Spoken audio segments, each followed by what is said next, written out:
Assalamualaikum warahmatullahi wabarakatuh. Bismillahirrahmanirrahim. Nawaina ta'alluma wa ta'lim wa tadhakura wa tadhkir wa naf'a wal intifa' wal ifadah wal istifadah wal hatha ala tamassuki bi kitabillahi ta'ala wa sunnati rasulih sallallahu alaihi wasallam wa du'a ila al-huda wa dalalata ala al-khair ibtigha' wajhillah wa mardatihi wa qurbihi wa thawabihi subhanahu wa ta'ala. Allahumma inna nas'aluka fahman nabiyyin wa hifdzal mursalin وإلهام الملائكة المقربين. اللهم اغننا بالعلم وزينا بالحلم وأكرمنا بالتقوى وجملنا بالعافية. اللهم أخرجنا من ظلمات الوهم وأكرمنا بنور الفهم. سبحانك لا علم لنا إلا ما علمتنا إنك أنت العليم الحكيم. رب اشرح لي صدري ويسر لي أمري واحلل عقدة من لساني يفقه قولي وسدد لساني واهد قلبي بحق سيدنا محمد صلى الله عليه وسلم. Alhamdulillah, kita masih lagi membicarakan tentang kebersihan zahir daripada kitab Adab Pendekatan Diri kepada Allah Subhanahu wa taala karangan Al-Imam Abdullah bin Alwi Al-Haddad. Moga-moga Allah Subhanahu wa taala manfaatkan kita dengan beliau, dengan ilmu beliau di dunia dan akhirat. Amin Allahumma amin. Dan pada pengajian yang lalu kita telah sebutkan antara cara-cara ataupun antara simbol menjaga daripada kebersihan zahir itu adalah setiap kali kita berada dalam keadaan hadas ataupun kita keluar daripada keadaan berwuduk dan sebagainya, melalui hadas kecil ataupun hadas besar, maka kita akan segera mengeluarkan diri kita daripada keadaan hadas, iaitu melalui berwuduk ataupun mandi, dan kemudian kita solat sunat ataupun kita melakukan ibadah kepada Allah Subhanahu wa taala sebagai satu tanda usaha kita untuk sentiasa berada di dalam keadaan at-taharah ataupun dalam keadaan bersih dan suci. Naam. Dan apabila kita kembali tentang apa yang kita bahaskan pada pengajian yang lalu tentang pakaian yang cantik. Apakah niat kita sewaktu memakai daripada pakaian yang cantik? Adakah kita telah berazam agar supaya kita keluarkan diri kita ini daripada idea ataupun daripada pemikiran yang nilai seseorang itu adalah mengikut apa yang dipakainya? Seperti yang kita bahaskan pada pengajian yang lalu, kita tidak terikat, kita tidak dipenjarakan dengan idea iaitu apa yang ada luaran itu merupakan nilai seorang manusia. Kita tidak menghadkan nilai seseorang manusia itu melalui besi yang dia naiki, bukan daripada batu bata ataupun kayu-kayu yang dia diami, iaitu daripada rumah, ataupun bukan juga nilai manusia itu terikat dengan kain-kain yang dipakai pada tubuh badannya. Lakin la takun mamlukan lil madhhar bal malikan laha. Akan tetapi kita yang memiliki daripada perhiasan tersebut dan tidak dimiliki oleh perhiasan-perhiasan dunia. Bermakna apa? Kita meletak nilai seseorang itu pada apa yang dimilikinya. Bal anta wal madhhar mamlukin lillahi ta'ala. Bahkan pada hakikatnya kita dan juga apa-apa yang berada di sekeliling kita, baik daripada pakaian, baik daripada kenderaan, baik daripada rumah yang kita tinggal, ianya semua merupakan milik Allah Subhanahu wa ta'ala. Naam. Maka perbahasan kita ini adalah berkenaan dengan penjagaan kebersihan dan bagaimana untuk sentiasa berada dalam keadaan bersih. Ini bersih secara zahir dan juga bersih secara batin. Kita sebutkan ataupun berkata para ulama bahawa mereka-mereka yang banyak makan pasti dia akan perlu untuk melakukan qada' hajah, kerana bila dia banyak makan maka banyak pula perkara yang perlu dikeluarkan daripada kotoran-kotoran. Wabitali yataraddad katsiran ala baitil qada'il hajah, dan apabila dia perlu untuk mengeluarkan daripada lebihan-lebihan yang ada dalam perut itu, maka dia perlu untuk berada di tempat tandas. Wabitali yathqul alaihi ayyadum ala tahara, dan apabila dia selalu ke tandas, mungkin sahaja ini akan menyebabkan dia jarang untuk memperbaharui daripada wuduk dan tidak berada dalam keadaan taharah. disebutkan man kathura ta'amuhu kathura naumuh, barang siapa yang banyak makan maka dia akan banyak tidur. Wa man kathura naumuhu kathura kalamuhu, barang siapa yang banyak tidur maka dia akan banyak bercakap. Wa man kathura ta'amuhu wa naumuhu wa kalamuhu, dan barang siapa yang banyak makan, banyak tidur dan banyak bercakap, apa yang tinggal untuknya daripada waktu untuk mendekatkan diri kepada Allah Subhanahu wa taala. Maksudnya kita nak mendekatkan diri kepada Allah Subhanahu wa taala ni adalah dengan sama ada dengan perkataan ataupun dengan perbuatan. Perkataan itu daripada perkara-perkara yang baik. Tapi orang yang banyak cakap, orang yang banyak makan, dia akan banyak cakap. Dan banyak cakap orang yang banyak makan ni terkadang adalah daripada perkara-perkara yang fudul dan bukan daripada perkara-perkara yang dikehendaki oleh Allah Subhanahu wa ta'ala. Maka orang yang banyak makan, banyak tidur, banyak bercakap ni, pada hakikatnya dia bukan berada pada jalan yang benar untuk mendekatkan diri kepada Allah Subhanahu wa ta'ala. Fal aslu fi haqqis sa'iri ila Allah annahu ya'kul ala qadri al-hajah. Maka orang yang benar-benar ingin berjalan menuju kepada Allah Subhanahu wa ta'ala, maka dia hanya makan mengikut kadar keperluan. Wa yanam ala qadri al-hajah, begitu juga tidur mengikut kadar keperluan dan bercakap mengikut kadar keperluan.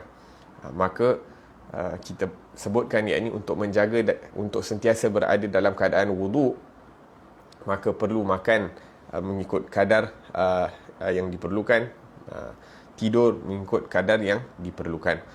Qabla an nabhar fi hadzal malhadh annahu sayatarattab alayhi al-amal, awaddu an a'ud qalilan. Naam. Sebelum kita teruskan daripada perbahasan menjaga kebersihan melalui mengurangkan makan, minum dan tidur, yakni kita kembali sedikit berkenaan dengan pakaian. Mereka sebutkan ataupun disebutkan dalam riwayat bahawa Sayyidina Hasan bin Ali bin Abi Talib, cucunya Rasulullah sallallahu alaihi wasallam, yang mana Nabi sallallahu alaihi wasallam sebutkan dalam hadis Al-Hasan wal Husain sayyida syababi ahli jannah fil jannah. Sayyidina Hasan dan Sayyidina Husain ini merupakan ketua pemuda di dalam syurga Rasulullah sallallahu alaihi wasallam ataupun di dalam syurganya Allah Subhanahu wa taala. Sayyidina Al-Hasan qala anhu an-nabi inna ibni hadha sayyid wa la'alla Allah an yuslih bihi baina fi'atain 'azimatain minal muslimin. Nabi sallallahu alaihi wasallam menyebutkan tentang Sayyidina Hasan, dia kata anak aku ini adalah sayyid, seorang ketua. Wa la'alla Allah, moga-moga Allah Subhanahu wa taala akan iaitu menyatukan kaum muslimin yang berpecah disebabkan beliau, iaitu untuk mengelakkan perpecahan yang berlaku, maka disebabkan Sayyidina Hasan ini, maka perpecahan itu tidak berlaku. Apa yang dilakukan oleh Sayyidina Hasan itu akan menyebabkan penyatuan ummah dan mengelakkan daripada perpecahan umat Nabi Muhammad sallallahu alaihi wasallam. Disebabkan itu kita baca dalam sirah, iaitu beliau meletakkan jawatan menjadi khalifah selepas kewafatan ayahnya Sayyidina Ali bin Abi Talib, dan diberikan kepada Muawiyah bin Abi Sufyan untuk mengelakkan daripada perpecahan yang berlaku di kalangan orang Islam. Kana Sayyidina Hasan qad ishtuhira bi annahu yalbas ahsana ma yujad. Disebutkan dalam riwayat bahawa Sayyidina Hasan bin Ali bin Abi Talib ini, bila dia pakai pakaian, dia akan pakai pakaian yang paling cantik, sebaik yang dia ada, iaitu apa yang dia mampu untuk pakai, sebaik mungkin dia akan pakai sebaik mungkin. Fasyuqa dzalika ala ba'dul mutazahidin fi asri. Maka orang-orang yang menganggap bahawa berpakaian zuhud, berpakaian sederhana itu merupakan hakikat daripada ketidakinginan kepada dunia, iaitu mereka menyangka bahawa orang yang tidak ada cinta dunia dalam hati tidak akan memakai pakaian-pakaian yang berlebih-lebihan ataupun memakai pakaian yang cantik.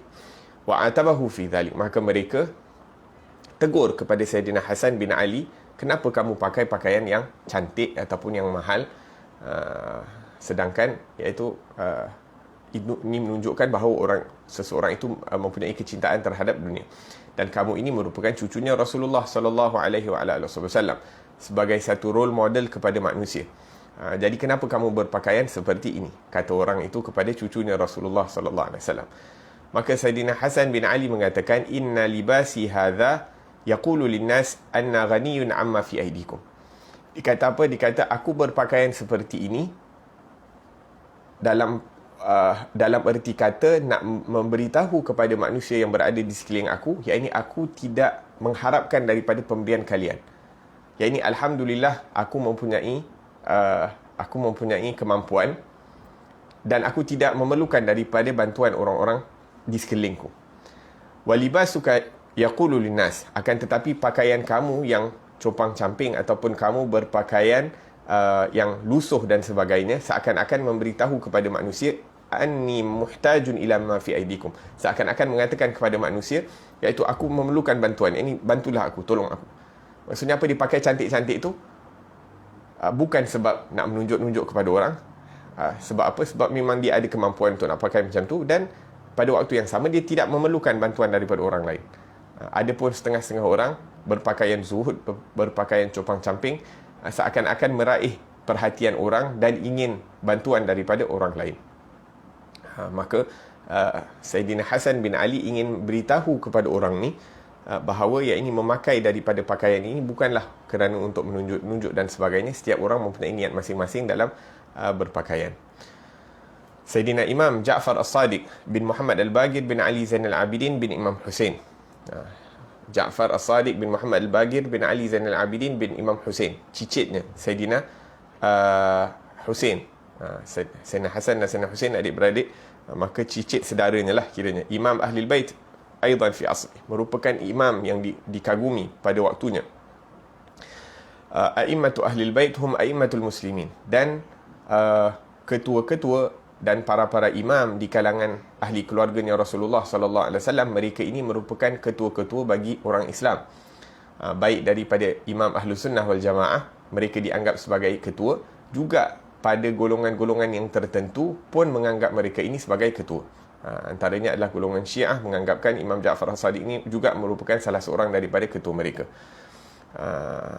Naam, akan tetapi zaman terkadang sebahagian remaja, sebahagian orang-orang muda menganggap bahawa Imam Ja'far As-Sadiq ni hanya merupakan imam kepada sebahagian golongan dan bukan kepada golongan yang lain. Jadi kita nak katakan bahawa Imam Ja'far As-Sadiq ni setiap golongan menganggap mereka sebagai ketua mereka disebabkan nisbah mereka itu kepada Rasulullah sallallahu alaihi wasallam. Dan para imam-imam kita, imam-imam mazhab kita yang empat, iaitu Imam Abu Hanifah, Imam Malik bin Anas dan sebagainya, mereka merupakan daripada tilmiz, murid kepada Imam Ja'far As-Sadiq, sehingga Imam Abu Hanifah rahimahullahu ta'ala menyebutkan laula sanatan lahalakan Nu'man, kalau bukan kerana 2 tahun An-Nu'man, iaitu nama Imam Abu Hanifah, kalau bukan kerana 2 tahun aku duduk bersama Ja'far As-Sadiq, lahalakan Nu'man. Lahalakan Nu'man, yakni maka hancurlah Nu'man. Sedangkan kita tahu Imam Abu Hanifah itu seorang imam yang agung, imam yang dikagumi akan kepandaiannya, kebijaksanaannya. Akan tetapi masih lagi beliau mengatakan kalau bukan kerana 2 tahun aku duduk berguru dengan Imam Ja'far As-Sadiq, maka aku akan hancur. Maksudnya dia mendapat banyak manfaat dengan dia bersuhbah dengan Imam Ja'far As-Sadiq. Naam, maka Sayyidina Ja'far As-Sadiq ini, sebahagian daripada orang-orang yang berada di sekelilingnya itu juga menegurnya kerana pakaian luarannya itu sangat cantik. Seperti mana Imam Sayyidina Hasan memakai pakaian yang cantik dan sebagainya, maka Imam Ja'far As-Sadiq juga memakai daripada pakaian yang cantik. Wali'anna alladhi ataba alaihi kana min ikhwanihi al-muqarrabin ilaih arada an yunhiya al-mushkilah allati fi sadri. Disebabkan orang yang menegurnya itu merupakan orang yang dekat dengan Imam Ja'far As-Sadiq, maka dia ingin menerangkan apa sebab dia memakai daripada pakaian yang cantik. Maka Imam Ja'far As-Sadiq menyuruh orang ini mendekatkan dirinya kepada Imam Ja'far As-Sadiq dan berikan tangan, iaitu hulurkan tangan. Maka apabila dihulurkan tangan, diletakkan tangan orang ini di dalam seakan-akan pada baju di bahagian dalam Imam Ja'far As-Sadiq. Fa'adkhilha ila thawbid dakhili alladhi yalil badan. Al-Arab yusamma syiar. Naam. Orang Arab kalau baju yang dipakai di bahagian dalam itu dipanggil syiar, dan baju ataupun jubah yang dipakai di bahagian luar itu dipanggil dithar. Nah, jadi apabila Imam Ja'far As-Sadiq itu mengambil tangan muridnya, kira muridnya itu diletakkan di bahagian dalam, maka muridnya mendapati bahawa baju yang dipakai di bahagian dalam itu yang diperbuat daripada wool, apa wool dalam bahasa Melayu, iaitu diperbuat daripada kain yang kasar, satu jenis kain yang kasar. Yang mana pakaian kasar ini tidak digunakan kecuali daripada orang-orang yang benar-benar tidak mempunyai pakaian, ataupun orang-orang yang benar-benar miskin, benar-benar fakir, mereka akan memakai daripada pakaian wool. Amma hadha li nafsi tahdhiban wa amma hadha falistighna' nas ammahum alaih. Maka Imam Ja'far As-Sadiq mengatakan pakaian dalam aku ini memakai daripada pakaian yang keras dan kasar dan sebagainya, dikata itu untuk mendidik nafsu aku, mendidik jiwa aku. Adapun pakaian luaran ini adalah untuk manusia, agar supaya mereka tidak memikirkan bahawa aku memerlukan bantuan daripada mereka. Wahakadha, iaitu orang-orang salih, ini mereka apabila memakai daripada pakaian yang cantik, iaitu mengikut kemampuan mereka, dan pada waktu yang sama untuk tidak dianggap sebagai orang-orang yang memerlukan bantuan daripada orang lain. Hatan qissatan ta'akkad ma'na kunna natahaddath anhu fil majlis al-madi. Maka dua kisah ini tentang Sayyidina Ja'far As-Sadiq dan juga Sayyidina Hasan bin Ali bin Abi Talib, iaitu menegaskan tentang makna yang kita sebutkan pada majlis yang lalu, iaitu kita tidak judge, kita tidak menghukum seseorang itu kerana luarannya, kerana luaran itu tidak menceritakan hakikat apa yang berada di dalam hati seseorang. La ilaha illallah. Wa fil muqabil Sayyidina Uwais tadhkuruna. Naam. Dan sebaliknya, kisah yang berlawanan dengan kisah Sayyidina Hasan bin Ali dan juga Sayyidina Imam Ja'far As-Sadiq adalah Sayyidina Uwais Al-Qarni. Yani mungkin kita pernah dengar nama Sayyidina Uwais Al-Qarni apabila kita sebutkan sewaktu beliau mengumpul daripada makanan-makanan yang berada di tempat pembuangan makanan, dan dia bersihkan makanan tersebut, dan kemudian dia bersedekah kepada orang-orang yang tidak mempunyai makanan, dan dia mengatakan, dia berdoa, Allahumma la tu'akhidni biman bata ja'ian min ummati Muhammad. Dia kata, ya Allah, jangan engkau hukum aku terhadap orang-orang Islam yang tidur di waktu malam dalam keadaan lapar. Dalam hadis Nabi SAW menyebutkan bahawa la yu'minu ahadukum, tidak sempurna iman seseorang daripada kamu apabila mereka tidur di waktu malam, ataupun apabila jiran mereka tidur di waktu malam dalam keadaan lapar, sedang mereka mengetahui keadaan jiran mereka. Nak menunjukkan kesempurnaan iman seseorang itu, dia mengambil perhatian terhadap orang-orang yang berada di sekelilingnya. Maka disebabkan Sayyidina Uwais Al-Qarni tidak mempunyai apa-apa makanan, maka dia akan pergi tempat pembuangan makanan, tengok apa yang masih boleh dimakan, dibersihkan makanan tersebut dan disedekahkan kepada orang-orang yang fakir. Dan kemudian berdoa, ya Allah, jangan engkau hukum aku disebabkan ada orang-orang, ada daripada umat Nabi Muhammad sallallahu alaihi wasallam yang tidur di waktu malam dalam keadaan lapar. Indama nabahahu al-kalb qala ya kalb la tu'dhini wa la udhik. Jadi bila dia berada di tempat pembuangan makanan itu, maka ada anjing, maka dia pun mengatakan kepada anjing, wahai anjing, jangan kamu jangan sakiti aku dan aku tidak akan sakiti kamu. Kul mimma yalik fa in ana na'am, makan apa yang berada di samping berdekatan dengan kamu, dan kalau aku berjaya melepasi daripada titian sirat dan masuk ke dalam syurga, maka aku ini lebih baik daripada kamu.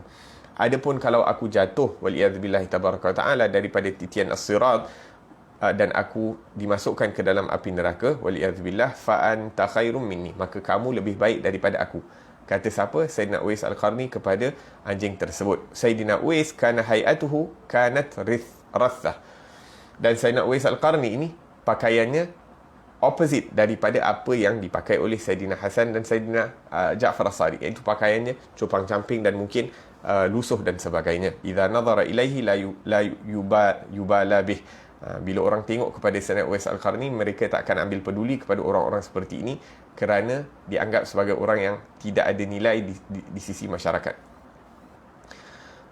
Dan cerita tentang Sayyidina Uwais, iaitu apabila Sayyidina Umar Al-Khattab radhiyallahu anhu ingin bertemu dengannya, maka talaba bi nafsihi an yuqabil Sayyidina Uwais li'annahu sami'a min Nabi thana alaih.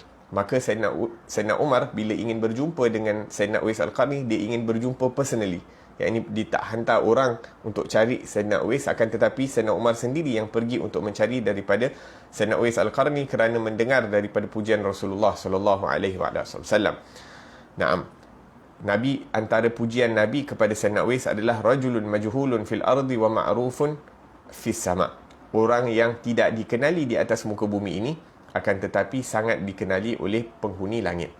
Kana bihi barasun, dia mempunyai sakit kusta, maka dia berdoa kepada Allah Subhanahu wa taala agar diberikan kesembuhan daripada penyakit tersebut, kecuali dimohon, dia minta kepada Allah Subhanahu wa taala agar dibiarkan satu bahagian kecil daripada kusta tersebut di bawah tangannya, iaitu di bawah kawasan, ketiak dia, agar supaya setiap kali dia lihat daripada penyakit tersebut, dia akan ingat nikmat Allah Subhanahu wa taala, yang mana pada mulanya dia mempunyai penyakit tersebut, kemudian diberikan kesembuhan. Fasa'al Allah an yubqiyahu hatta yadhkura ni'matallah alaihi idza nadhara ilaih. Naam, habasa nafsahu an syahawati an syuwaihati ghanami li abih. Naam, dia sara hidup dia dengan apa?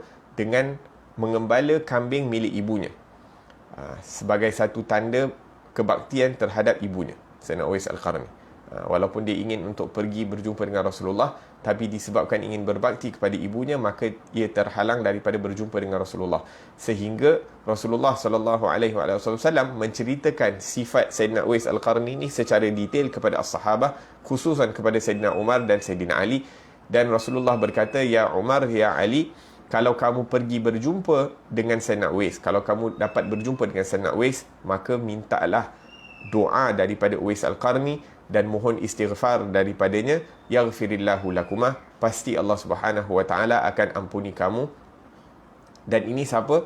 Rasulullah sallallahu alaihi wasallam, yang mana kalau Rasulullah doa untuk Sayyidina Umar dan Sayyidina Ali, pasti akan dikabulkan Allah. Kalau Rasulullah beristighfar untuk Sayyidina Umar dan Sayyidina Ali, pasti akan diampunkan Allah, akan permohonan istighfar Rasulullah kepada Sayyidina Umar dan Sayyidina Ali. Akan tetapi nak menunjukkan adab, nak menunjukkan betapa pentingnya sifat tawaduk, merendahkan diri, hatta orang yang mana darjatnya lebih rendah pun, akan tetapi dia mulia di sisi Allah Subhanahu wa taala, maka disuruh untuk minta doa, disuruh untuk minta istighfar apabila bertemu dengan orang-orang seperti ini. La ilaha illallah. Naam. Dan mengikut pandangan Ahlus Sunnah wal Jamaah, daripada segi ranking, Sayyidina Umar dan Sayyidina Ali semestinya lebih mulia daripada Sayyidina Uwais Al-Qarni, kerana Sayyidina Umar dan Sayyidina Ali merupakan kibarus sahabah. Mereka merupakan para sahabat yang mempunyai banyak fadilah, orang kanannya Rasulullah sallallahu alaihi wasallam. Dan Sayyidina Uwais ni merupakan kibarut tabi'in, orang-orang besar daripada kaum at-tabi'in. Akan tetapi Rasulullah sallallahu alaihi wasallam mengajarkan kepada kita satu pengajaran, yang mana kita ni untuk mendekatkan diri kepada Allah Subhanahu wa taala, tak boleh sekejap pun merasakan diri kita lebih baik daripada orang lain. Tak boleh merasakan diri kita baik daripada orang lain sehingga kita tidak memohon doa daripada orang lain, sehingga kita tidak berbaik sangka kepada orang lain, baik yang kecil, baik yang besar, baik yang orang alim yang dikenali ataupun orang alim yang kurang dikenali dan sebagainya. Wa alla nara anna khususiyatana khassana Allah biha hajibatan bainana wa baina an nantafi' bi ibadihi. Dan apa-apa keistimewaan yang Allah Subhanahu wa taala berikan kepada kita, sepatutnya tidak menghalang kita daripada mengambil manfaat daripada mana-mana makhluk Allah Subhanahu wa taala. Maka dalam kisah ini, Sayyidina Umar pada penghujung khilafahnya dapat berjumpa dengan Sayyidina Uwais Al-Qarni di musim haji, iaitu tahun terakhir daripada sebelum kewafatan Sayyidina Umar Al-Khattab radhiyallahu anhu. Selepas musim haji, maka Sayyidina Umar mengumpul setiap orang yang hadir untuk menunaikan haji itu. Dikata setiap orang duduk kecuali orang-orang yang berasal daripada Yaman. setiap orang duduk kecuali orang yang berasal daripada Yaman. Maka orang Yaman sahaja berdiri. Kemudian Sayyidina Umar mengatakan setiap orang duduk kecuali orang yang berasal daripada Qaran, satu tempat kawasan yang mana Sayyidina Uwais Al-Qarni daripada Qaran. Kemudian Sayyidina Umar mengatakan setiap orang daripada Qaran ni duduk kecuali orang yang datang daripada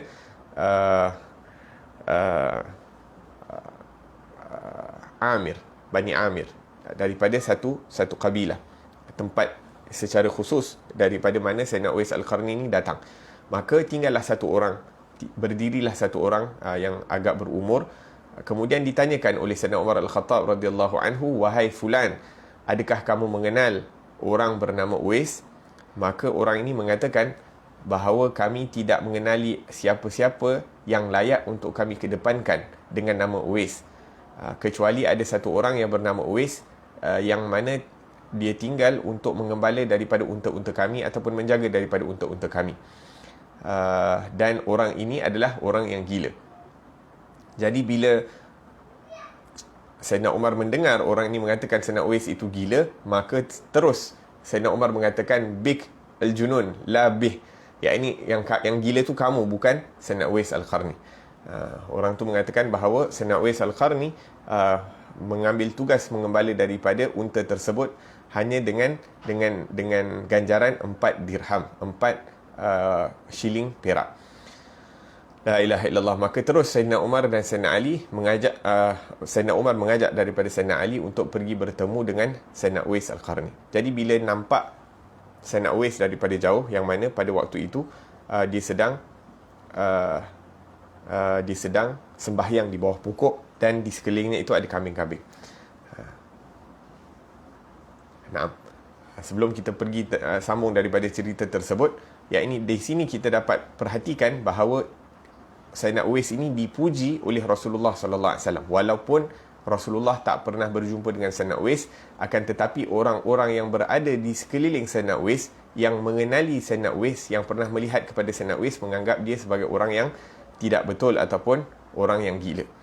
Jadi dalam Al-Quran Allah Subhanahu wa taala menyebutkan, wa in tuti' aktsara man fil ardi yudilluka an sabilillah. Kalau kamu mengikuti daripada pendapat kebanyakan manusia yang berada di atas muka bumi ini, mereka akan menyesatkan kamu daripada jalannya Allah Subhanahu wa taala. Maka terkadang ada orang yang dianggap sebagai tidak ada nilai di sisi masyarakat, akan tetapi pada hakikatnya mereka itulah orang yang mempunyai darjat yang tinggi di sisi Allah Subhanahu wa taala. Dan terkadang orang itu famous, insta famous, banyak follower dan sebagainya, akan tetapi pada hakikatnya dia tidak ada apa-apa di sisi Allah Subhanahu wa taala. Jadi kita nak sebutkan tadi tentang kita tertarik dengan keadaan luaran manusia ini, yang mana keadaan luaran manusia ini tidak ada apa-apa nilai di sisi Allah Subhanahu wa taala. La yashtarid hatta tasir ila Allah an takuna mahtutul qadr fil mujtama. Tidak bermakna kamu ni orang yang dekat dengan Allah Subhanahu wa taala, kamu perlu ada darjat yang tinggi di sisi manusia. Kamu kena jadi famous di sisi manusia, barulah kamu dianggap orang yang famous di sisi Allah Subhanahu wa taala. Kita sebutkan tadi cerita tentang Sayyidina Hasan bin Ali. Beliau merupakan orang cucu Rasulullah, berpakaian yang cantik dan indah dan sebagainya. Dan kita sebutkan tentang Sayyidina Uwais.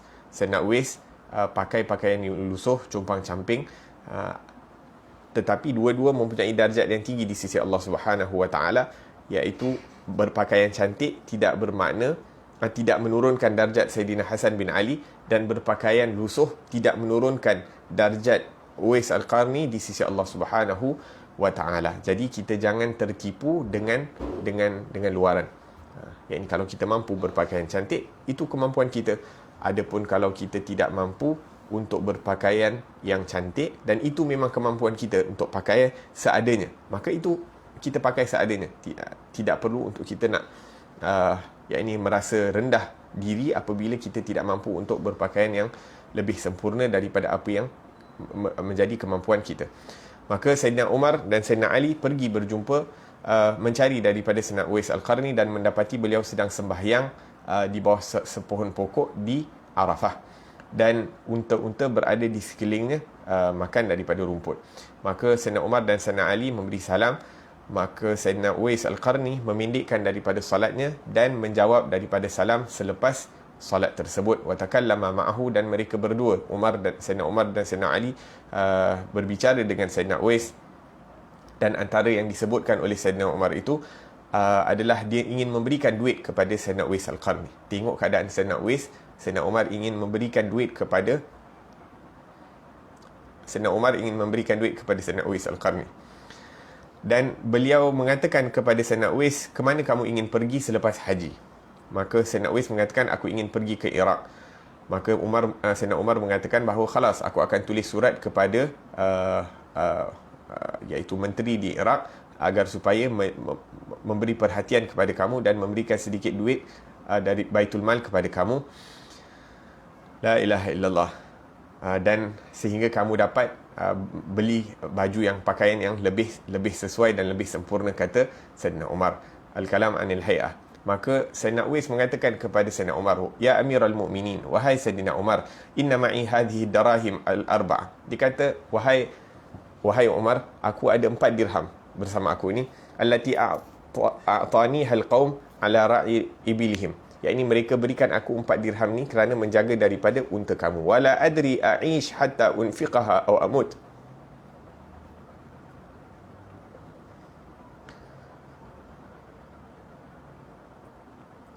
Sayyidina Uwais Al-Qarni mengatakan kepada Sayyidina Umar, wahai Umar, aku ada 4 dirham dan aku tak tahu sama ada aku akan hidup lama sehingga aku mampu untuk menginfakkan, menghabiskan daripada 4 dirham yang ada pada aku. Ya Amirul Mu'minin, inna alayya hadhil khirqah.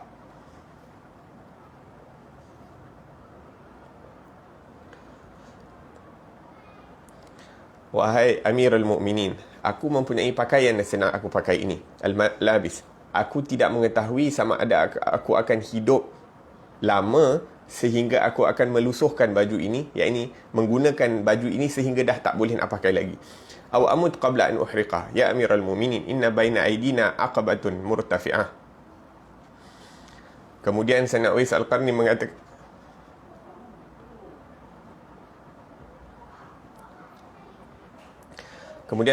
Al-Qarni mengatakan, wahai Amirul Mu'minin, di hadapan kita ni ada bukit-bukit, gunung-gunung yang tinggi untuk kita hadapi.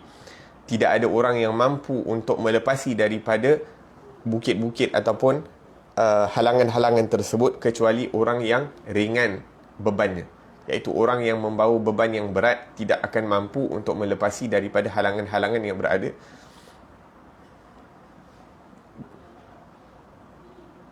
di hadapan mereka.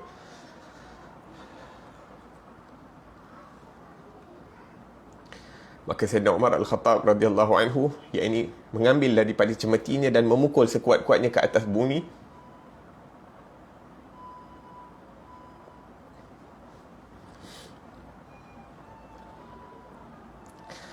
dan mengatakan, laita syi'ri man ya'khudhuha bima fiha. Demi Allah, siapakah yang akan mengambil khilafah, yakni kerajaan yang aku pikul ini dan apa-apa yang berada di dalamnya. Nak mengatakan betapa nasihat beberapa perkataan yang keluar daripada mulut Sayyidina Uwais Al-Qarni itu, yakni mengingatkan Sayyidina Umar Al-Khattab akan bahaya, akan beratnya amanah yang sedang dipikul. Waditu law anni akhruj minha kafafan la li la alayya. Kemudian Sayyidina Umar mengatakan, alangkah indahnya kalau aku dapat melepaskan diri aku ini daripada kerajaan dan aku tidak dipersoalkan, yakni tidak ada apa-apa perkara yang akan dipersalahkan kepada aku dan aku tidak mengambil apa-apa manfaat. Aku tidak mengambil apa-apa manfaat daripada kerajaan ini dan juga tidak ada apa-apa yang ditunding jari kepada aku terhadap semasa pemerintahan aku. Qal la aktub ila amir al-Iraq hatta Naam. Maka Sayyidina Umar mengatakan kepada Sayyidina Uwais, aku akan menulis surat kepada menteri di Iraq dan akan memberikan bantuan kepada kamu. Maka Sayyidina Uwais Al-Qarni mengatakan, aku tidak suka untuk dikenali wahai Amirul Mu'minin, dan aku lebih suka untuk menjadi orang-orang yang tidak dikenali di kalangan manusia. Kemudian khabar tentang Sayyidina Uwais Al-Qarni ini terputus beberapa lama, sehingga Sayyidina Uwais ini berjumpa dengan satu orang yang bernama Haram bin Hayyan. Maka Haram bin Hayyan ini menceritakan perjumpaannya yang ringkas dengan Sayyidina Uwais Al-Qarni. Dia kata apa? Aku berjumpa dengan Sayyidina Uwais sewaktu dia duduk berdekatan dengan Syati Furat, yakni satu di tepi pantai. Mudallil qadamai, yakni seakan-akan bermain dengan air, duduk di tepi pantai, bermain kakinya dengan air. Fa'ulqi alaihi salam faradda alaih. Maka aku pun memberi salam kepada Sayyidina Uwais, kata Haram bin Hayyan, dan Uwais menjawab. Faqultu Uwais bin Amir Al-Qarni, adakah kamu Sayyidina Uwais bin Amir Al-Qarni? Maka Sayyidina Uwais mengatakan, adakah kamu Haram bin Hayyan? Maka terperanjat Haram ni dan dikatakan, bagaimana kamu mengenal aku? Maka Uwais mengatakan, man arafa Allah arafa kulla syai. Barang siapa yang kenal akan Allah Subhanahu wa taala, maka dia akan tahu ataupun kenal segala-galanya. Maka aku, kata Haram bin Hayyan ini, meminta nasihat daripada Sayyidina Uwais, maka dia pun memberi nasihat kepada aku. Selepas itu aku mengatakan, aku ingin ikut kepada kamu, aku ingin bersahabat, bersuhbah, mendampingi kamu. Maka Uwais mengatakan, la naltaqi insya-Allah ala haudi Rasulillah. Uwais mengatakan, insya-Allah kita akan berjumpa di telaganya Rasulullah sallallahu alaihi wasallam. Adapun ikut kepada aku, yakni aku suka berjalan bersendirian. Qal ma urahu illa haraban an yu'raf bainan nas. Kemudian Haram bin Hayyan mengatakan, aku melihat Sayyidina Uwais ni merupakan orang yang tidak suka dikenali dan tidak suka untuk diketahui oleh manusia. Hatta wajada qatilan fi ma'rakatis Siffin. Sehingga pada peperangan Siffin, Sayyidina Uwais Al-Qarni dijumpai daripada orang-orang yang mati syahid di dalam peperangan tersebut bersama safnya Sayyidina Ali bin Abi Talib karramallahu wajhah. Dan kita berada 1400 tahun ataupun kurang lebih 1400 tahun, masih lagi kita menyebutkan tentang Sayyidina Uwais Al-Qarni. Dan pastinya nama Sayyidina Uwais Al-Qarni ini telah memberi kesan kepada hati kita. Bagaimana kehidupannya yang sangat simple, yang sangat tidak mengambil perhatian daripada perkara-perkara dunia. Lam tusbih mithla Uwais. Dan kita kalau nak jadi macam Sayyidina Uwais, kita nak pakai compang-camping, pakai seadanya, kita tak akan jadi seperti Uwais. Dan kalau kita nak pakai macam Sayyidina Hasan pun, kita tak akan jadi macam Sayyidina Hasan. Akan tetapi daripada cerita ni, apa yang perlu kita ambil? Kita ambil pengajaran bagaimana hati kita ni boleh jadi macam hatinya Sayyidina Hasan, dan bagaimana hati kita ni boleh jadi seperti hatinya Sayyidina Uwais Al-Qarni. Jika kita diberikan kemudahan, kita diberikan kekayaan oleh Allah Subhanahu wa taala, diberi kemudahan untuk memakai daripada pakaian-pakaian indah, ianya tidak menghalang kita, tidak melalaikan kita daripada Allah Subhanahu wa taala. Tidak membuat kita memandang rendah kepada orang-orang yang hanya mampu untuk pakai seadanya, mengikut kemampuan mereka. Dan bagaimana kita mampu untuk menjiwai juga Sayyidina Uwais Al-Qarni, sehingga ini apa-apa yang diberikan, segala nikmat yang Allah Subhanahu wa taala berikan kepadanya, ini dianggap sebagai bila, sehingga apa yang ada itu sudah cukup banyak, sehingga dia tak tahu sama ada dia akan hidup lama untuk nak membelanjakan daripada apa yang dia ada. La ilaha illallah, hakikat mensyukuri daripada nikmat yang Allah Subhanahu wa taala berikan kepada mereka. La ilaha illallah. Naam. Maka kembali pada topik asal ataupun di permulaan majlis tadi, kita sebutkan tentang kebersihan zahir. Untuk kita sentiasa berada dalam keadaan taharah, berada dalam keadaan wudu, adalah antara caranya untuk kita mengurangkan daripada makanan, mengurangkan daripada minum, mengurangkan daripada tidur dan juga bercakap. Kurangkan makan dan minum, kurangkan tidur dan kurangkan bercakap.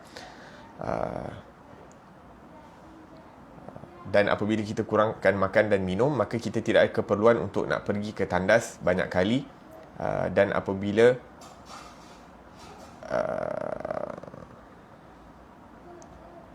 Nabi SAW menyebutkan cukup buat anak Adam itu beberapa suapan untuk menegakkan daripada tulang belakangnya. Maka kadar yang mencukupi daripada makanan itu ataupun kadar keperluan untuk kita makan itu hanya untuk menegakkan tulang belakang kita. Maksudnya makan mengikut kadar memberikan kita kekuatan untuk menjalankan tugas harian kita. Nah, dan ini telah diingatkan kepada kita yang pertama oleh Rasulullah sallallahu alaihi wasallam. Kemudian para ulama juga telah mengingatkan kita tentang perkara yang disebutkan oleh Rasulullah sallallahu alaihi wasallam. Kemudian para ulama, terutamanya daripada ulama tasawuf yang mengambil berat tentang kebersihan hati dan sebagainya, mereka juga telah mengingatkan kita tentang perkara mengurangkan makan, memperbanyakkan puasa dan sebagainya, perbanyakkan puasa sunat.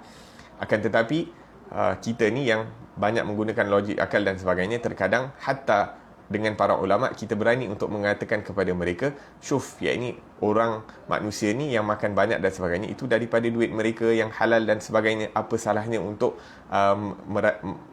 mendapatkan kenikmatan daripada nikmat-nikmat Allah Subhanahu Wa Taala yang halal. Akan tetapi sekarang ni kita hidup di zaman yang mana sekarang ni doktor dah bagi tahu macam-macam penyakit datang dengan banyaknya makan. Kolesterolnya, darah tingginya, kencing manisnya dan sebagainya, sehingga diorang patah balik. Untuk nak menjalankan kehidupan yang sihat, perlu untuk mengurangkan makan, perlu untuk kurangkan gula, berwaspada dalam makan, jangan makan terlampau banyak dalam satu jenis makanan dan sebagainya, wahakadha. Yang sedangkan perkara ini asalnya telah diingatkan oleh Rasulullah sallallahu alaihi wasallam untuk menjaga daripada kesihatan badan ini, telah dikatakan oleh Rasulullah sallallahu alaihi wasallam dan telah dikatakan oleh para ulama tasawuf dan sebagainya. Akan tetapi kita degil, tak nak dengar cakap Rasulullah, tak nak dengar cakap para ulama, tapi bila para doktor yang mengatakan, barulah kita nak dengar. Fa'in kana la budda. Kemudian Rasulullah sallallahu alaihi wasallam mengatakan, iaitu cukup beberapa suapan untuk menegakkan tulang belakang. Itu asal dia. Kalau kita mampu untuk makan mengikut kadar itu yang terbaik. Akan tetapi kata Rasulullah, dan Rasulullah sallallahu alaihi wasallam mengetahui keadaan kita, fa'in kana la budda, kalau terpaksa makan lebih daripada itu, fa thuluthun li ta'amihi wa thuluthun li syarabihi wa thuluthun li nafasihi. Jadikan 1/3 itu untuk makanan, 1/3 untuk minuman dan 1/3 untuk kita bernafas. Sebahagian daripada teman-teman yang belajar ilmu agama, yang ni buat lawak. Jadi bila salah seorang daripada mereka mengingatkan yang lain, jangan makan berlebih-lebihan, iaitu paling banyak pun 1/3, maka mereka menjawab apa? Mereka menjawab, setiap orang mengetahui berapa banyak kandungan 1/3 mereka, iaitu perut masing-masing kan, dia tahu 1/3 dia banyak mana. Wahakadha. Akan tetapi kita perlu mengetahui berapa banyak 1/3 yang betul-betul, sehingga kita mampu untuk menjaga ataupun bahkan untuk menghidupkan daripada sunnah Rasulullah sallallahu alaihi wasallam. La ilaha illallah. Naam. Dan kalau kita nak serius cakap tentang makan ini, 1/3 itu adalah bagi orang-orang awam. Adapun orang yang ingin mendekatkan diri kepada Allah Subhanahu Wa Taala, ingin membersihkan dirinya, ingin untuk sentiasa berada di golongan orang yang lebih dekat kepada Allah Subhanahu Wa Taala, maka hendaklah dia berusaha untuk menjadi daripada orang-orang yang makan daripada beberapa suapan. La ilaha illallah. Kalau kita ingat pada pengajian-pengajian yang lalu, kita sebutkan bahawa cara permulaan untuk kita mengurangkan daripada makan itu adalah kita meninggalkan satu suapan, sedangkan kita masih lagi berkeinginan untuk mendapatkan suapan tersebut. Maksudnya apa? Katalah kita makan biasanya 3 pinggan. Kita makan tengah hari nasi 3 pinggan, masalan sebagai contoh, ataupun 2 pinggan setengah.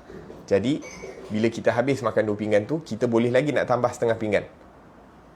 Kita masih lagi ingin makan lagi setengah pinggan, tapi disebabkan kita nak didik nafsu kita ini, maka kita tinggalkan setengah pinggan itu. Maksudnya kita tak ambil, kita tak tambah lagi setengah pinggan, dan kita bangun dalam keadaan kita masih lagi nak makan. Maksudnya kita nak makan beberapa suapan, tak mampu. Nak makan 1/3 pun tak mampu. Jadi apa? Jalan permulaan, step pertama untuk ni, bila kita masih lagi berkeinginan untuk makan, kita berhenti. Memang dah kenyang, tapi masih ada keinginan untuk nak makan, maka di situ kita cuba untuk berhenti. Berhenti kerana Allah Subhanahu Wa Taala Dan bukan berhenti daripada makan dan tinggalkan makanan membazir dekat atas pinggan. Kalau ada makanan dekat atas pinggan tu, kita habiskan. Jangan membazir, jangan dibuang makanan. Akan tetapi sebelum kita nak tambah tu, kita fikir.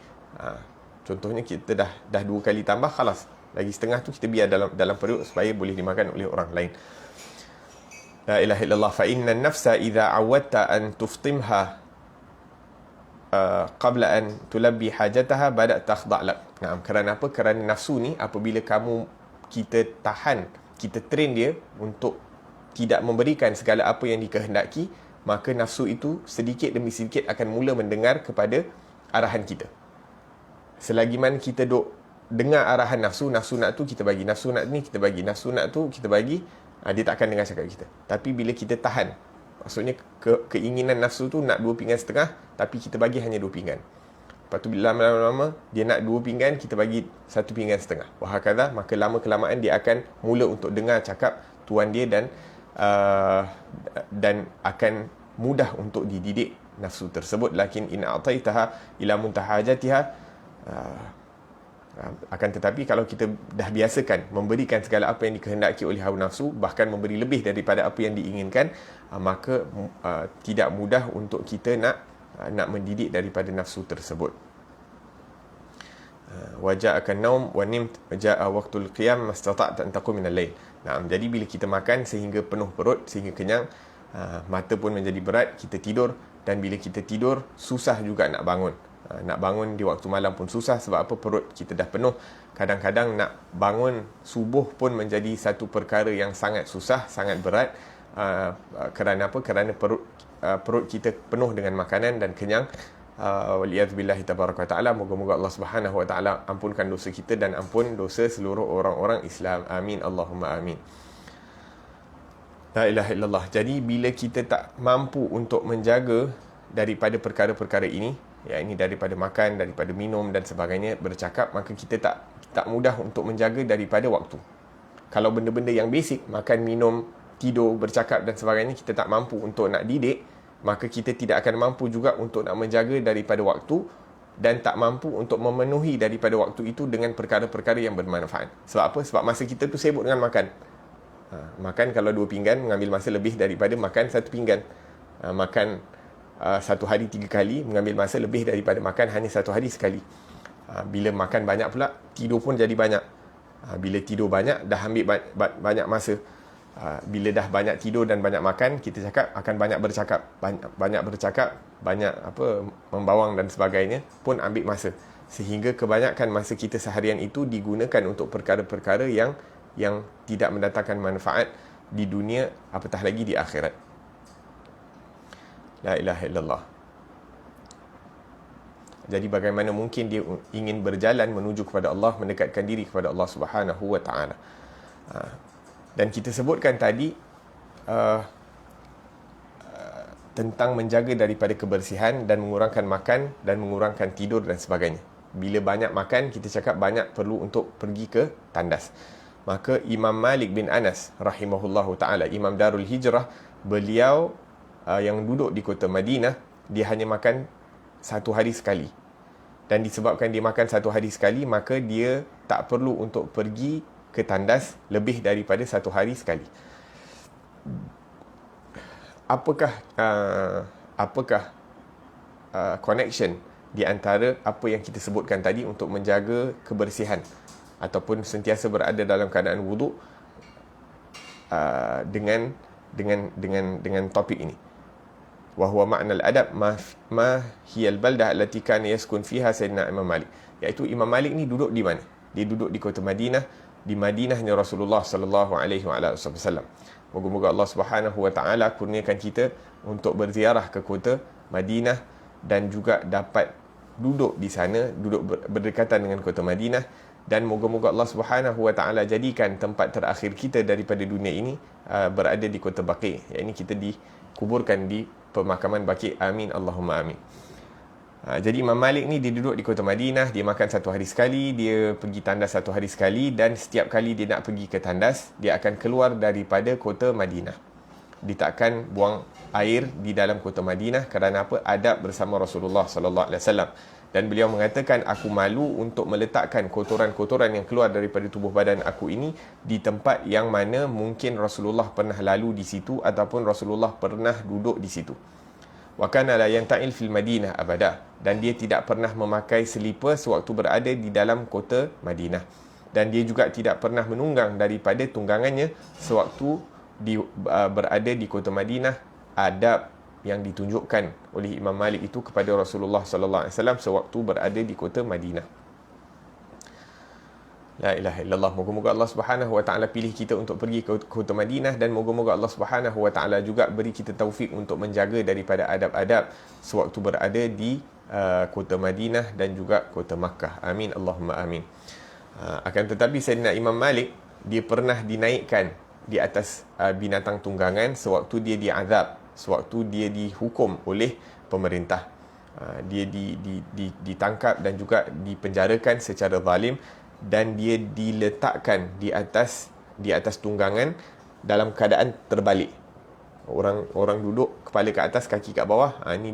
Kakinya dinaikkan ke atas, mukanya ke bawah untuk nak menghina kepada Imam Malik bin Anas.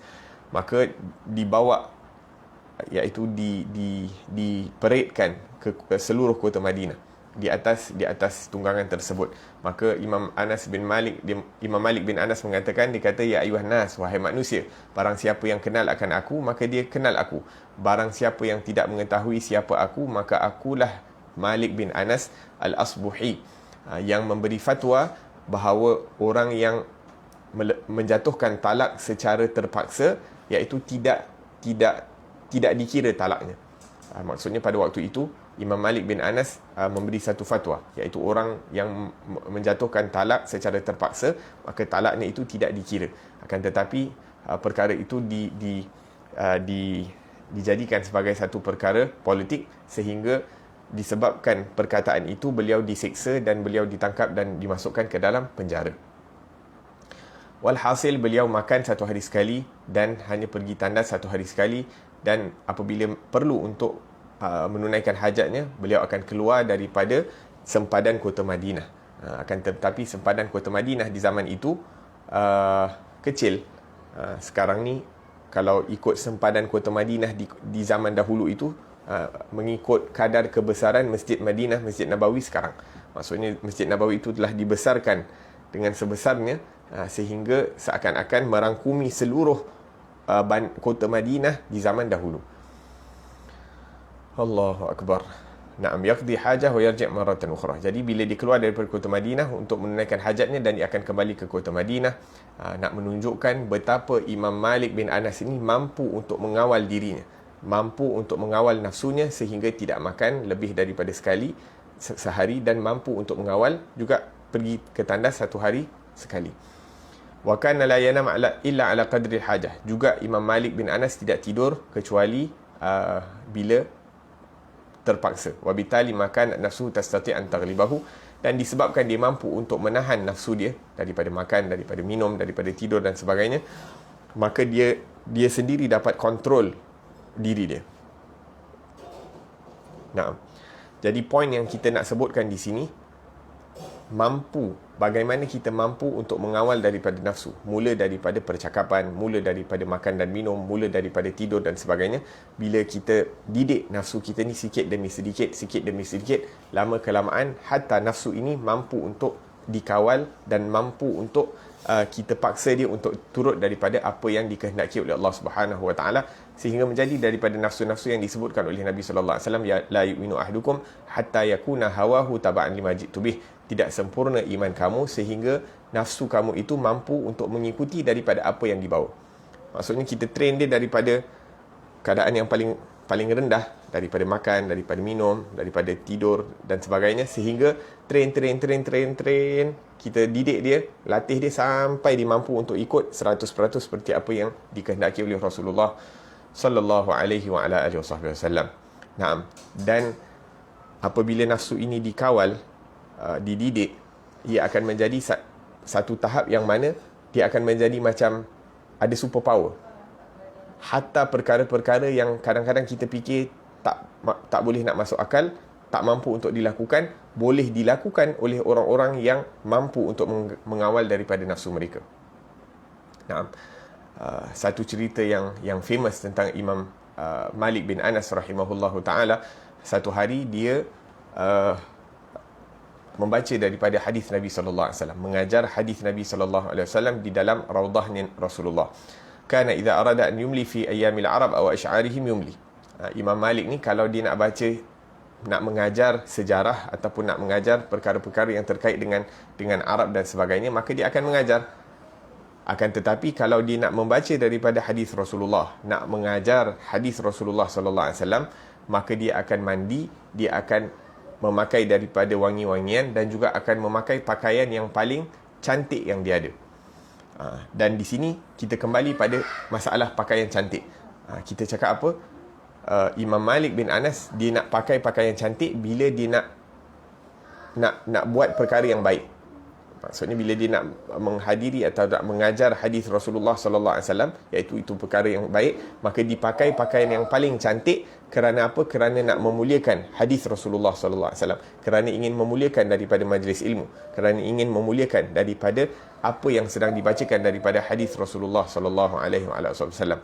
Dan sekarang ni kadang-kadang kita tengok orang pergi ke masjid, orang hadir ke solat Jumaat, kadang-kadang pakai seadanya.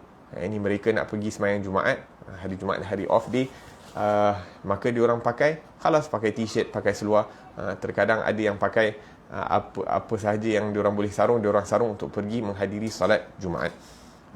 Akan tetapi kalau nak pergi ke function-function, nak pergi ke majlis-majlis, tahu pula dia punya mode of dress ataupun code dress dan sebagainya, menjaga daripada tak mahu malu pakai pakaian yang tidak dipakai oleh orang lain sewaktu menghadiri daripada majlis. Jadi kalau kita pergi ke masjid, rumah Allah Subhanahu Wa Taala, kita ingin bertemu dengan Allah Subhanahu Wa Taala dalam salat dan sebagainya, maka hendaklah kita pakai pakaian yang putih, yang bersih, yang sesuai. Kalau boleh pakai kupiah. Hari-hari yang mulia seperti hari Jumaat, biasakan dengan pakai jubah ataupun pakai dengan serban dan sebagainya, seperti yang difirmankan oleh Allah Subhanahu Wa Taala, khudhu zinatakum inda kulli masjid. Ambillah pakaian-pakaian perhiasan kamu itu yang terbaik sewaktu kamu menghadiri daripada masjid ataupun as-salah. Jadi Imam Malik bin Anas bila dia nak meriwayatkan hadis Rasulullah sallallahu alaihi wasallam, dia akan pakai pakaian yang terbaik dan dia akan duduk dan dia akan mengatakan, haddatsana Nafi' an Ibni Umar an sahibi hadzal qabr. Aku meriwayatkan hadis ini daripada Imam Nafi', daripada Abdullah bin Umar radhiyallahu anhu, daripada tuan punya kubur ini Rasulullah sallallahu alaihi wasallam. Dan ulama-ulama hadis menamakan daripada silsilah rantaian hadis ini daripada rantaian keemasan ataupun rantaian emas. Malik An-Nafi' an Ibnu Umar, iaitu orang-orang yang hebat yang meriwayatkan daripada hadis ini sehingga dipanggil silsilah ini silsilah emas. La ilaha illallah. Jadi satu hari sewaktu Imam Malik itu iaitu mengajar daripada hadisnya Rasulullah sallallahu alaihi wasallam, mereka mendapati bahawa raut wajah Imam Malik itu berubah menjadi merah dan seakan-akan iaitu peluh keluar daripada dahinya Imam Malik dengan banyak. Maka akan tetapi Imam Malik tak berhenti, iaitu mukanya merah, peluhnya banyak keluar, akan tetapi dia tak berhenti, masih lagi meneruskan daripada membaca hadis Rasulullah sallallahu alaihi wasallam. Jadi apabila dia habis daripada membaca hadis, maka dia pun mengatakan kepada anak muridnya, "Syuf, kamu tengok di antara baju dan belakang aku ni ada tak apa-apa?" Maka mereka mendapati bahawa ada seekor kalajengking yang mana telah menyengat daripada Imam Malik itu sebanyak 17 sengatan. Telah sengatlah. Kalajengking disengat sebanyak 17 sengatan di 17 tempat yang berbeza. Maka student-student Imam Malik semua macam kagum, pelik. Apa dah jadi ni? Kenapa kamu tak bagi tahu kami, wahai imam, daripada sengatan yang pertama? Dibiarkan sampai dah habis baca hadis Nabi sallallahu alaihi wasallam, barulah kamu nak bagi tahu kami. Maka Imam Malik mengatakan bahawa istahyaitu an aqta hadis Rasulullah sallallahu alaihi wasallam lis-sal'atil agrab. Maka dia mengatakan bahawa aku malu untuk nak berhentikan periwayatan hadis Rasulullah sallallahu alaihi wasallam ini hanya kerana sengatan, hanya kerana patukan daripada kalajengking. Wa hakadha.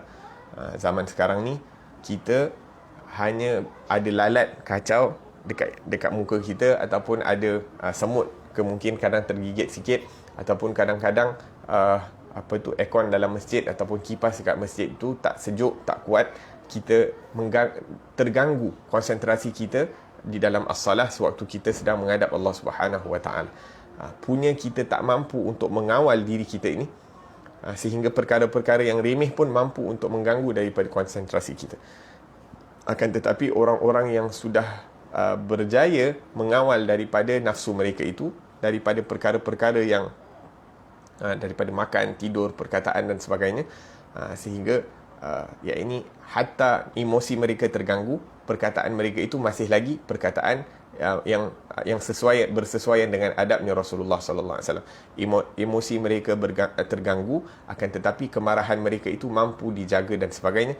Wa hakadha, tujuan disebutkan daripada perkara-perkara ini, perkara-perkara yang mudah menjaga daripada taharah, kebersihan tubuh badan, iaitu setiap kali kita berada dalam hadas, kita ambil wuduk.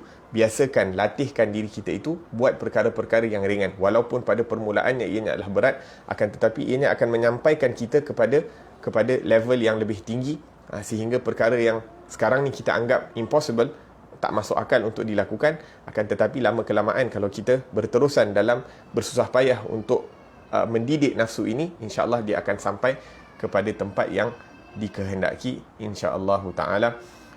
Yang mana kita akan sambung lagi perbahasan ini pada pengajian yang akan datang, insya-Allah taala. Moga-moga Allah Subhanahu Wa Taala tidak jadikan perkara-perkara ini hanya sebagai gerakan lidah dan bunyi yang masuk ke dalam telinga kita, akan tetapi diberikan kita taufik dan kekuatan untuk mengamalkan dan untuk memaksa diri kita ini untuk melakukan daripada perkara-perkara tersebut, sehingga apa yang diperbahaskan ataupun apa yang diperkatakan ini mendatangkan manfaat buat diri kita, khususnya dalam perjalanan kita mendekatkan diri kepada Allah Subhanahu Wa Taala. Amin, Allahumma amin. Rabbana anfa'na bima 'allamtana, rabbi 'allimna alladhi yanfa'una, rabbi faqihna wa faqih ahlana wa qarabati lana fi dinina ma ahli al-qutri untha wa dhakar, rabbi wafiqna wa fiqhum lima ترتضي قولا وفعلا كرما، وارزق الكل حلالا دائما، واخل اتقياء علماء نهضى بالخير ونكفى كل شر. ربنا واصلح لنا كل شؤون، واقر بالرضا منك العيون، واقض عنا ربنا كل ديون قبل ان تاتينا رسل المنون، واغفر واستر انت اكرم من ستر، وصلاه الله تغشى المصطفى من الى الحق دعانا، والوفى بكتاب فيه للناس شفاء، وعلى الآل الكرام شرفاء، وعلى الصحب المصابيح الغرار. اللهم اهدنا بهداك واجعلنا ممن يسارع في رضاك، ولا تولنا وليا سواك، ولا تجعلنا ممن خالف امرك وعصاك، وحسبنا الله ونعم الوكيل، ولا حول ولا قوة إلا بالله العلي العظيم. وصلى الله على سيدنا محمد وعلى آله وصحبه وسلم، والحمد لله رب العالمين. السلام عليكم ورحمة الله وبركاته.